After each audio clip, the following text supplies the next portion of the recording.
1916 में महामना ने बसंत पंचमी के दिन वाइसराय लॉर्ड हार्डिंग की उपस्थिति में आधारशिला रखी थी और उसका विस्तार किया। सनातन संस्कृति के लिए, सनातन परंपरा के लिए और हिंदू संस्कृति के विकास के लिए काशी हिंदू विश्वविद्यालय की स्थापना की। संक्रमण का समय था। भारतवर्ष में लोकमान्य तिलक, लाला लाजपत राय और बंगाल के बिपिन चंद्र पाल का प्रभाव था। राजनीतिक आंदोलन की तीव्रता थी। तीनों का वर्चस्व था। अंग्रेजी सत्ता को उखाड़ फेंकने का। स्वतंत्रता हमारा जन्म सिद्ध अधिकार है, इसकी घोषणा करने वाले लोकमान्य तिलक थे।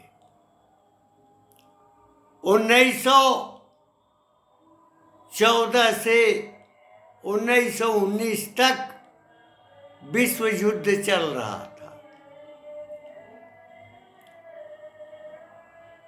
संघर्ष चल रहा था और भारत में 1919 में खिलाफत आंदोलन भी चल रहा था। तुर्की के खलीफा को हटाने के विरुद्ध आंदोलन हो रहा था। गांधी जी आंदोलन के समर्थक थे। 1916 से 1923 तक 7 वर्षों के मध्य एक और संस्थान की स्थापना का प्रसव चल रहा था। गोरखपुर में गीता प्रेस की स्थापना का। उसके संस्थापक और उनके संचालकों ने वैदिक परंपरा, पौराणिक बोध, औपनिषदिक बोध और दार्शनिक स्वरूप रामायण और भागवत के ग्रंथों का स्वरूप पूरे देश में प्रसारित करना। गीता प्रेस 1923 में पंजीकृत होकर स्थापित हुआ और गीता प्रेस ने वह कार्य किया जिसको स्वयं हनुमान जी ही कर सकते थे।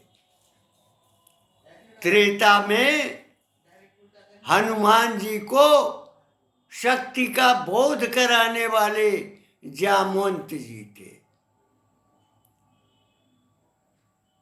और वह चूंकि अमर थे इसलिए वो द्वापर में भी थे।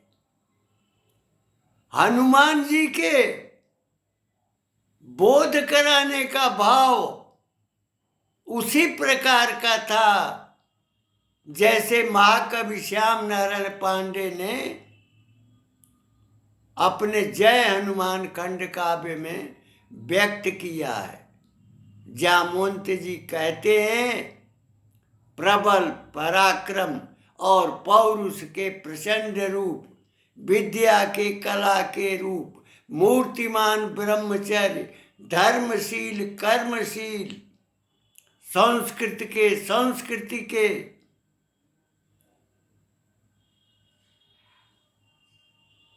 वायुपुत्र को प्रणाम, आंजनेय को प्रणाम।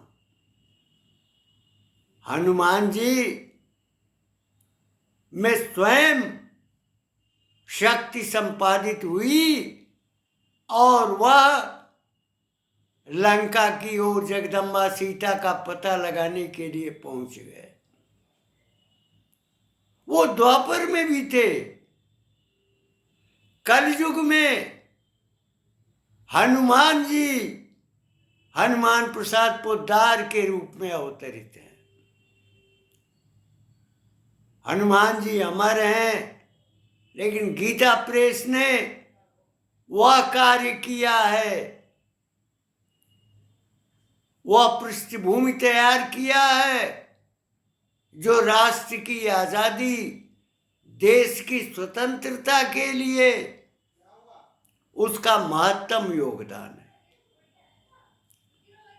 रामायण, रामचरितमानस, विनय पत्रिका, गीतावली, कृष्ण गीतावली, हनुमान बाहुक, सूरसागर, श्रीमद् भागवत, जो हमारी संस्कृति का स्रोत रहे हैं, उनकी रचनाओं को प्रकाशित करना और भारत के कोने कोने में बहुत कम मूल्य में प्रसारित करना। उन्हीं के अनुसरण पर अगर मैथिली शरण गुप्त ने भारत भारती लिखा, महाकाव्य साकेत की रचना की, तो अयोध्या सिंह उपाध्याय हरिऔध जी ने प्रिप्रवास की रचना की। महाकवि जयशंकर प्रसाद ने सांस्कृतिक अवधारणा, ऐतिहासिक अवधारणा गीता प्रेस की उसी पृष्ठभूमि से पाई। रामधारी सिंह दिनकर जी के भीतर जो राष्ट्र के प्रति भाव था, उसकी भी पृष्ठभूमि गीता प्रेस के अंदर निहित थी। गीता प्रेस ने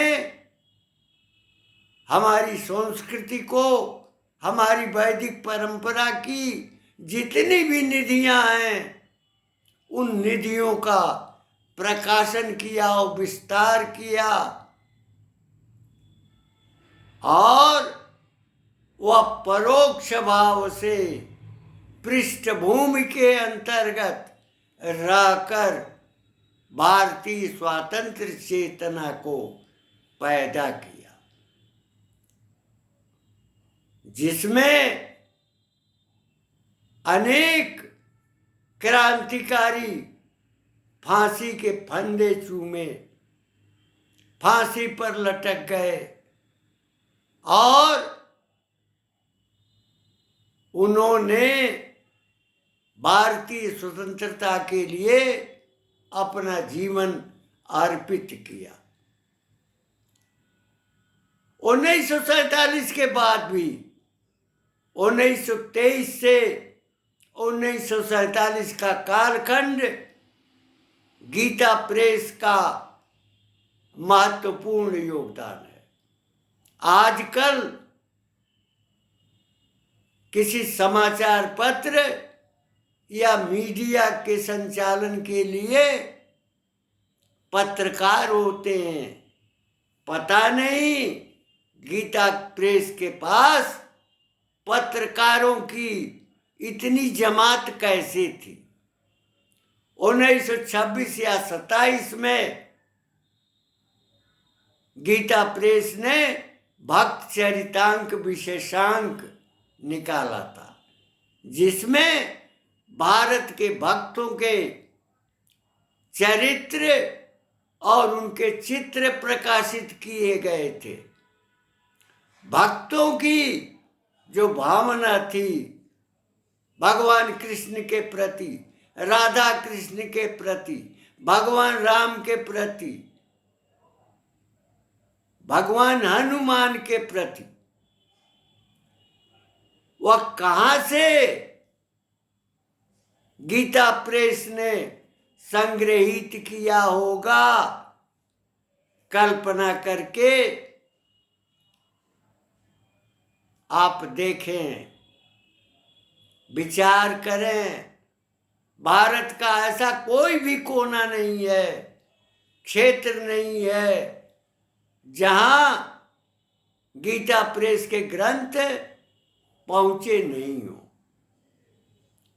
कम लागत में लगभग सैकड़ों कर्मचारियों को कार्यरत रहते हुए मैंने देखा है। उनका पोषण और सनातन ग्रंथों का प्रकाशन गीता प्रेस की अहम भूमिका रही है।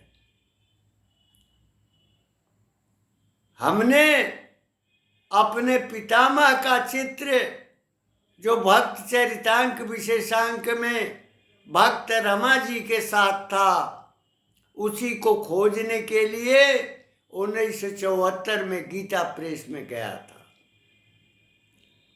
1981 में भी गया था, जब पंडित राजबली शास्त्री जी जो बलिया में प्रधानाचार्य थे, संस्कृत के विद्वान थे और सेवानिवृत्ति के बाद गीता प्रेस ने उनकी नियुक्ति की थी।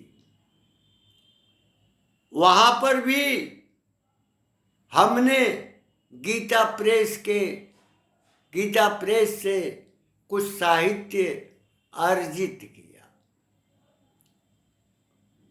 गीता प्रेस की पुस्तकें हमारे घरों में भी थीं, जन जन के घरों में थीं, क्योंकि वह बहुत कम मूल्य पर प्राप्त होती थी। गीता प्रेस के संचालक पता नहीं किस क्षमता के थे कि इतनी पुस्तकों का प्रकाशन कैसे करते थे, कहाँ से धन आता था और उसका वितरण और प्रसारण भी विभिन्न क्षेत्रों में, विविध नगरों में निरंतर जारी था। हनुमान प्रसाद पोद्दार जी स्वयं में हनुमान थे और जैसे हनुमान जी ने पर्वत को उठाया था, उन्होंने हमारी सनातन परंपरा और सनातन की जो निधियां हैं उसको उन्होंने अपने सिर लगाया और उसको प्रकाशित किया, जन जन तक पहुंचाया। 1947 के बाद विभेद हुए हैं। आजादी तो सामान्य सी बात है, कथित है, किंतु गीता प्रेस अपने कर्म में सदैव निरत रहा, सदैव लगा रहा।